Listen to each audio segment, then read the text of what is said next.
Hi there. So I wanted to introduce you to a technique called the mental and emotional release technique, which is a neurolinguistic programming method designed to help release limited beliefs and negative emotions. So it's a really fascinating technique and a super powerful one as well. I'm Sally Dibden, for those of you I don't know yet. I'm a health and performance coach and physical therapist and yoga and Pilates teacher, and my aim is to help you be your best. So anything that gets in the way of that, whether that is an old belief that's getting in there subconsciously, or a negative emotion that you're plagued with that keeps coming back and whatever you do seems to keep surfacing, this method can really help with. All right, so I'm going to go into a few details about what limiting beliefs and negative emotions are, how they are different, and a little bit then about how the process works, because that's quite a fascinating timeline process that can just take a little bit of getting your head around what a timeline is. So let's start with negative emotions. Negative emotions are, as you may really understand already, those emotions that just you don't want to have all the time. Emotions of anger, sadness, fear, shame, guilt, all those kind of emotions. And it's very normal to have negative emotions. It's very normal to have a rainbow of emotions. But what we don't want is to have like this gestalt of emotions that builds up and never gets released. And so then suddenly we have the tiniest little event that kicks off like this explosion of emotions, because actually it's all the pent up ones that have preceded it. And it's not about the tiny thing at all. It's about all the tiny things and the significant emotional events that have happened prior to that event that have really led to it being such a big thing. And so what we're really looking to help you with is to be able to manage emotions better, to have an appropriate amount of anger, an appropriate amount of sadness to events, as opposed to a completely unmanageable, disproportional amount of those emotions. And so the mental emotional release process isn't designed to get rid of emotions and stop you feeling things at all. It's not designed for that.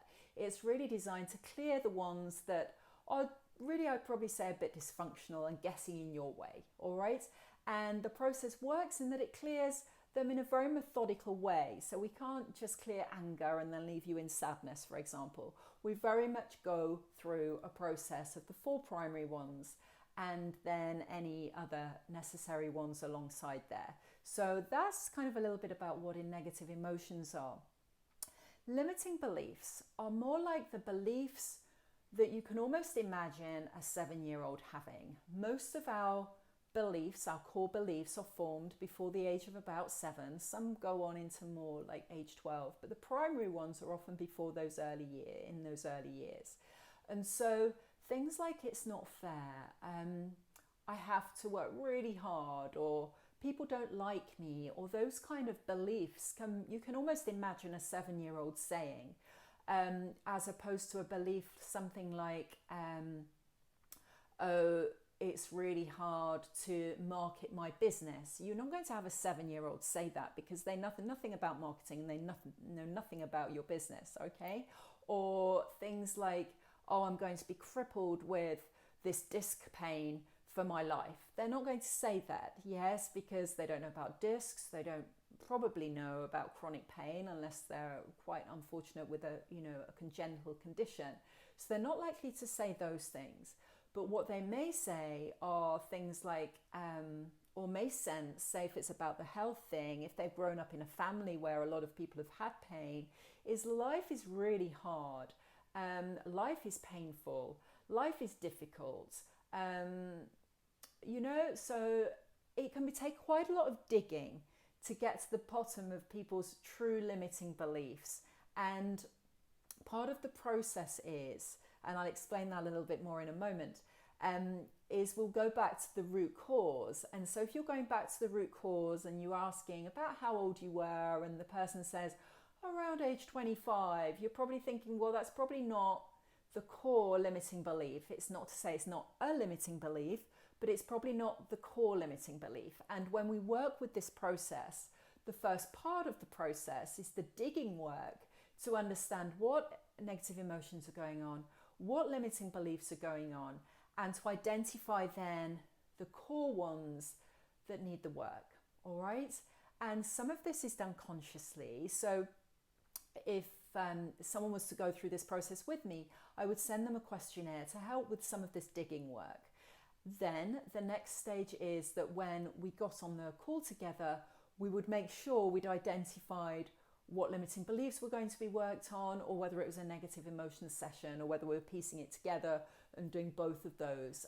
That makes a really full process. So there's different ways of working with these. And that then brings me to the timeline, because the way we then delve into this root cause is by delving into your timeline. And you may be sitting there thinking, what on earth is a timeline? And you could consciously maybe think, okay, yeah, this happened then, this happened then. And it's a little bit even further than that. So what I'm going to get you to do, we're going to actually elicit a timeline. We're going to get you to go along your timeline. We're not going to do any of this releasing work, but we are going to just feel what a timeline feels like, so you can have a sense of what I'm talking about and a sense of what this process involves, okay? So I am going to read this because this process is very much a script. It's not me making it up. It's not me coming out with the specific words, because some of them, if you were to read them, they're kind of grammatically incorrect. You would think, oh, that's a little bit of a strange way of phrasing that. It is a bit strange. A lot of neurolinguistic programming is a little bit strange, is a little bit weird, but it's weird and wonderful. It works. So it works for most people. That's to say, I think of it as a little bit like acupuncture. I probably wouldn't use it with everyone. Not everybody, it's not their thing. Not everybody believes in it. And if you don't believe in it, it's not going to work, that is for sure. But if it does work for you and you can allow your unconscious mind to lead, which is what this is all about, it's much less about your conscious mind and much more about your unconscious mind. If you allow your unconscious mind to lead, then it can really be very freeing, all right? So I'm going to take you through your timeline so that just briefly you understand about it. It's not going to be for very long. We're not going to go on it for hours. We're just going to do a little bit of a test drive, okay? So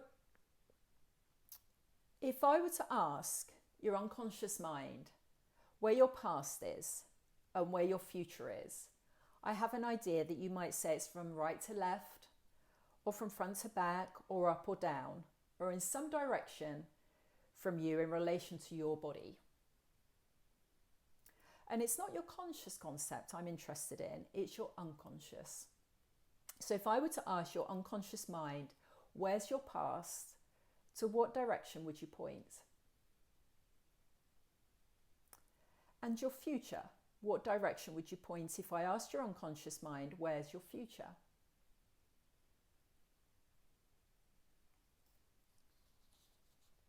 Okay, so a little bit of a note about that before we go on any further. It's perfectly fine if your timeline is front to back. It's perfectly fine if it's left to right. It's fine if it's, some people find it's more of a diagonal. Some people find it's they're standing on it. Some people find it's going through them. Doesn't matter. Whatever yours comes up as is fine for you. There's no right or wrong. We all feel things, perceive things, visualize things, experience things differently. So it's not right or wrong, okay? It's just whatever yours is fine, all right? And we're going to go along with that. Sometimes people, if we're working individually together, need a little bit of help to just fine tune their timeline. But this is just a taster of what it is. So we're going to go on a little test drive on this timeline of yours. So now, would you bring to mind the directions you pointed to, or the memories of the past and the future that you noticed? And do you notice they imply a line? And if they don't, it's like, well, could you somehow imagine that they could? Good. Now, when I say a line, I don't mean to imply only visual, because in a moment, I'm going to ask you to float above that timeline And by float, I also mean as sounds floating in the wind, or floating in the bathtub, or visually. However you float up above your timeline is perfect. So, can you float above your timeline? And if you are doing it visually, just make sure you're looking through your own eyes. And now reminding above your timeline, just float back into the past.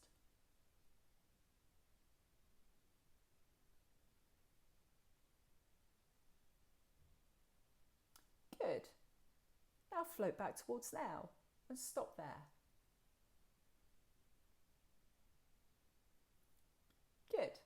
Now facing towards the future, float up higher and further back into the past. And now float out into your future.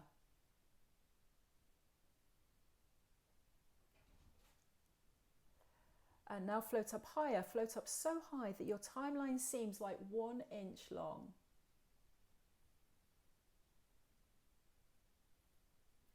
Good.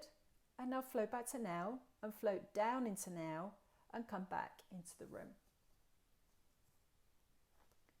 How was that? I hope it was okay.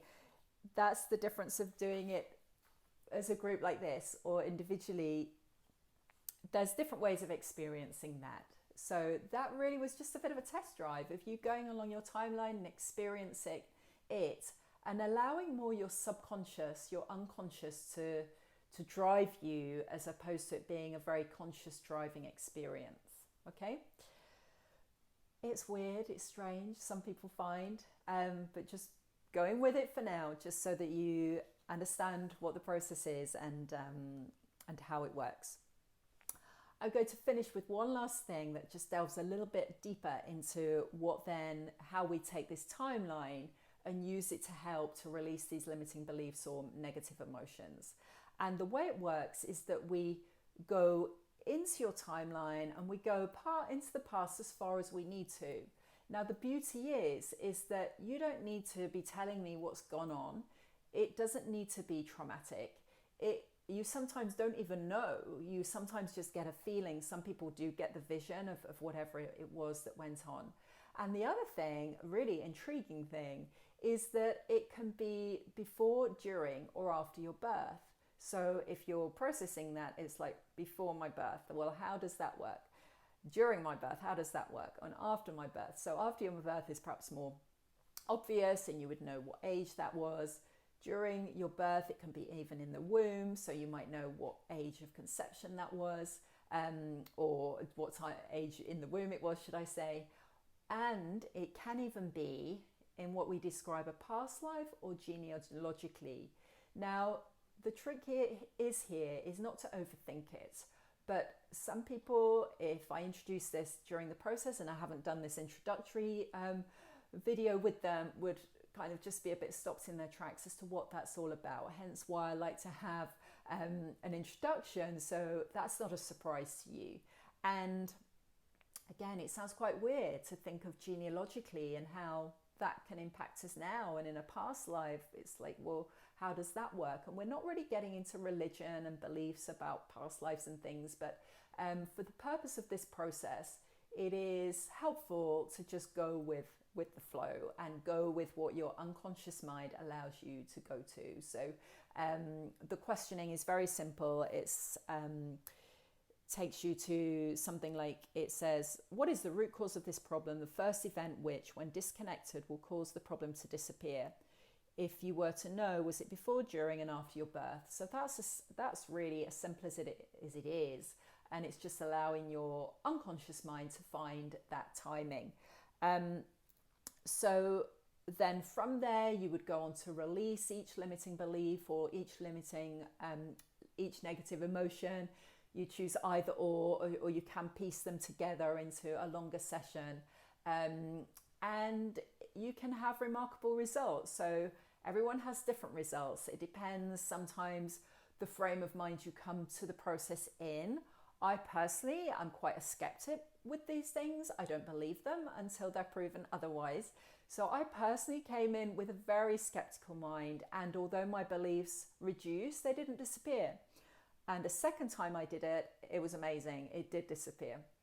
I was working with a lady the other day, and she had beliefs that if we were going to scale them out of 10, she had 4 or 5 that were like 7, 8s, 9s out of 10. They were really high, really, they had a real grip on her, and we got them all down to 0 in one session. So she was she was ready. Yeah, it can matter if there is a secondary gain to keeping hold of the belief or the emotion. Sometimes people have a real reason to not let go of these beliefs, and it sounds counterintuitive, because why would we do that in our right mind? Why would we keep these limiting beliefs and negative emotions? Yet sometimes it takes forgiveness, it takes forgiving someone else, and that can feel like you are then allowing them to be right and you wrong. That's one classic one.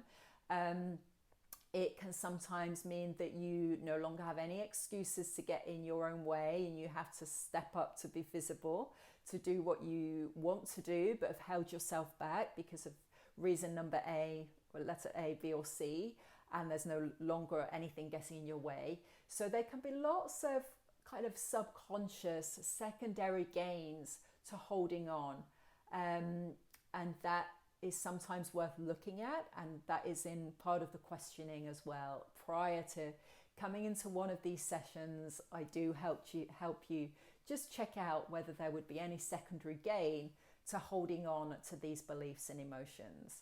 So I do hope that's made sense, a little bit about what this process is. If you'd like to experience one of these processes with me, I'd be absolutely delighted to take you through it. The details are on the page, or if you have any questions, if I've not answered them all on the page, then please don't hesitate to reach out to ask if it's applicable to you, because we're all different. So hopefully it's made enough sense for you to understand what the process is all about. All right, so enjoy the experience of learning about what your negative emotions and beliefs are. If we get to the point of sending you that questionnaire, do it playfully. That's what I love about neurolinguistic programming, because it is more in the growth and developmental world, as opposed to, I don't necessarily put it in the therapy bracket the way I practice it. So come to it playfully, come to it with curiosity. Let's take the seriousness and the deep seriousness out of some of the challenges that we face, can sometimes become really heavy. Let's for a minute lighten the load, be playful with it, and see if by loosening the grip on these limited emotions and negative emotions and limiting beliefs, by loosening the grip they have on us, can bring us enormous freedom, and that's what can help us to live our life more unlimited. So I will love to explore more of that with you. If you would like to, don't hesitate to reach out. Okay, take care.